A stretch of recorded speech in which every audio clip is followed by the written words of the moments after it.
यसमा लास्टमा धनिया अलिअलि छर्किदिउँ जस्तै।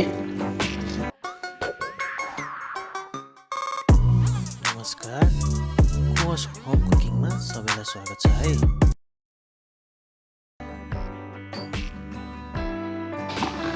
आज चाहिँ म यहाँ घरमा पोक चिली मोमो बनाउँदैछु।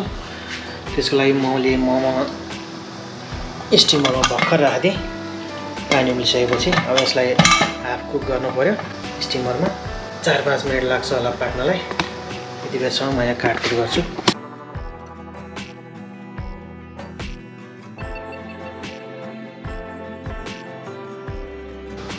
अब यो चिली मोमोको लागि मैले यहाँ यो 2 थरी क्याप्सिकम रातो र हरियो ठुल्ठुलो टुक्रा बनाएको छु। गाजर पनि आधी गाजर ठुल्ठुलो टुक्रा बनाएको छु।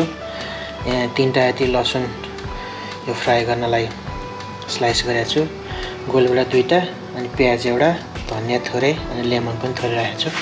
अर्को यो चिली सस र सोया सस पनि छ।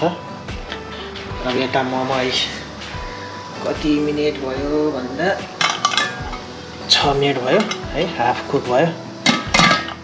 हाफ भन्दा अलिकति ओभर भयो होला। अहिले मैले बन्द गरिदिन्छु। अब यो 5-6 मिनट पाकेको हाफ कुक भएको स्टिम मोमो यता साइड लगाइदिन्छु कि यो चिसिँदै गरोस्। अनि यहाँ एउटा ठुलो भाँडो लिएको छु। यसैमा चाहिँ अब म चिली मोमो बनाउन गइरहेको छु। चिली मोमोको लागि सुरुमा तेल मैले चाहिँ अलिभ ओइल हालेको छु। तेल तातो, यसमा थोरै मेथी। हामीले चाहिँ आज 37वटा जति मोमो छ है टोटल। यसमा लसुन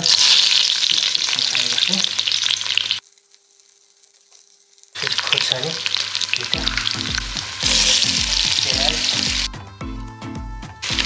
अब यसमा काटेको गोलभेडा हालिदिनु आधा चम्चा चाहिँ थोरै बेसार, आधा चम्चा चाहिँ जिरा धनियाँको धुलो। गोलभेडा अलिअलि पाक्यो। यसमा यो काटकुट गरेको रातो क्याप्सिकम, हरियो क्याप्सिकम, गाजर राख्यो। अर्को मसँग यो चिली गार्लिक सस छ। पुरो छ एकदम। त्यसपछि अर्को यो मिठो खालको सोया सस छ, यो धेरै नुन नभएको। त्यसपछि काटेको अदुवा अनि घरमै बनाएको लसुन 1 चम्चा हाल्ने ठुलो। अब यो हाफ स्टिम गरेको मोमो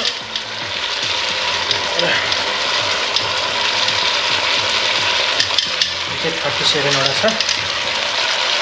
त्यसलाई राख्यो चलाएर।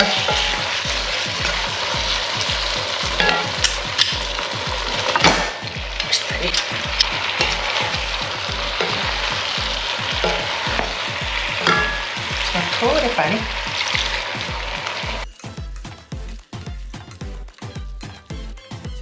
यसको अर्को एक थरी छ चिली पाउडर। चिली मोमो भनेपछि चिली त हाल्नै परिहाल्यो, काटेको नि हाल्नु पाइन्छ। अझै हरियो खुर्सानी र धनिया लास्टमा हाल्छु। यो धेरै चलाउन नै मिलेन यो है। 2 मिनट जति पाकोस्, 3 मिनट। अब यसमा हरियो खुर्सानी, यसमा 5वटा हरियो खुर्सानी काटेको छु मैले पिरो। छुट्टै डाँडाको गर्नु पऱ्यो, खोलिन सक्छ।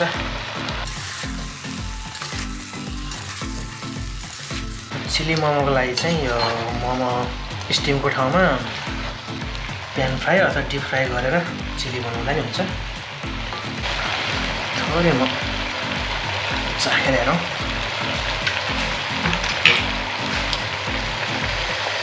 यो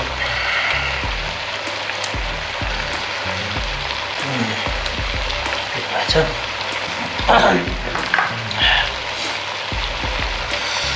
थोरै नुन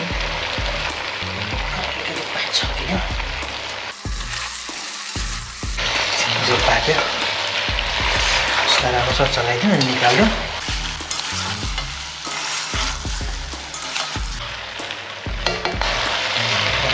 सर्भ गर्दैछु यस्तै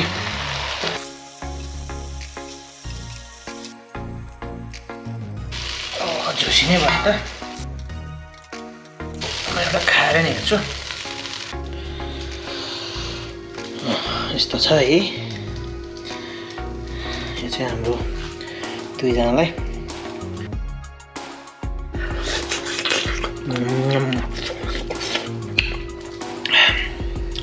37 इन्च कतिवटा हो 18 वटा हुन्छ होला एउटा चाहिँ मैले खाइदिएँ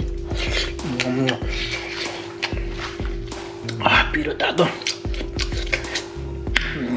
यस्तै गरी तपाईहरु पनि घरमै चिली मोमो बनाएर खान सकिन्छ यो मोमो नि घरमै बनाएको हो अहिले यति नै गरौँ फेरि पछि भेट्दै गरौँला अब अहिले सेल आउँछ हामी चाहिँ अब खान सुरु गर्छौँ अब यसमा लास्टमा धनिया अलिअलि छर्किदिउँ यस्तै अनि यो धन्यवाद यतिन्जेलसम्म यो भिडियो हेरिदिनु भयो आउँदा भिडियोहरू अझ राम्रो होस् भन्नका लागि र हामीलाई थप हौसला प्रदान गर्न तपाईहरुको सल्लाह सुझाव राम्रो नराम्रो के लाग्छ उल्लेख गरिदिनु होला त्यसका साथै कुनै पनि भिडियो नछुटोस् भन्नका लागि युट्युबमा गई यस च्यानललाई सब्स्क्राइब गर्न चाहिँ नभुल्नु होला है।